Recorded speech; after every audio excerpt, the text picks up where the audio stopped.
नमस्कार दोस्तों।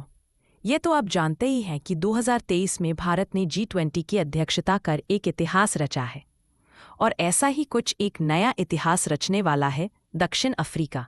बिल्कुल सही दोस्तों।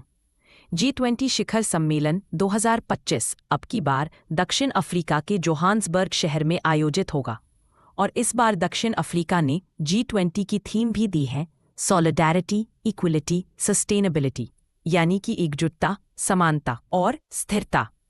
इस सम्मेलन में अफ्रीकी देशों के लिए बुनियादी ढांचा, कर्ज राहत और डिजिटल समावेशन को प्राथमिकता देना है।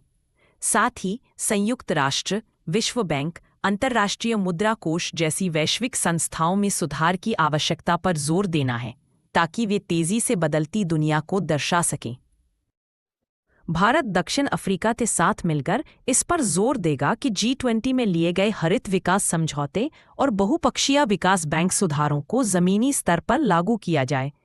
G20 के सदस्य और संरचना। वर्तमान में G20 के सदस्य 19 देश हैं।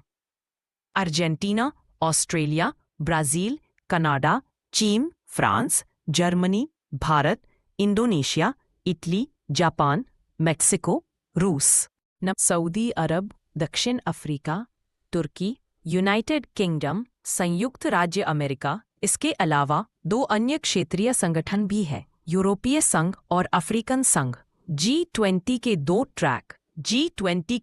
ट्रैक होते हैं। वित्त ट्रैक, इसमें वित्त मंत्री और केंद्रीय बैंकों के गवर्नर शामिल होते हैं। शेरपा ट्रैक में सदस्य देशों के व्यक्तिगत दूतों, शेरपा कहा जाता है, द्वारा संचालित होता है, जो नेताओं के बीच समन्वय स्थापित करते हैं। दुनिया की 85% अर्थव्यवस्था को चलाने वाला G20 शुरू कैसे हुआ? इसकी कहानी शुरू होती है 1999 से। 1997 और 1998 के एशियाई वित्तीय संकट ने दुनिया को सिखाया कि उभरती हुई अर्थव्यवस्थाओं को अनदेखा नहीं किया जा सकता।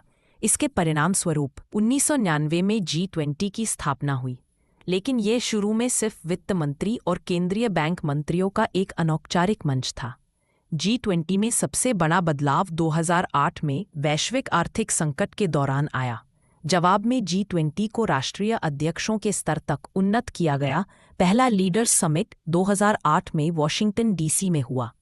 आपको G20 का कौन सा फैसला सबसे महत्वपूर्ण लगता है? कमेंट में ज़रूर बताएं।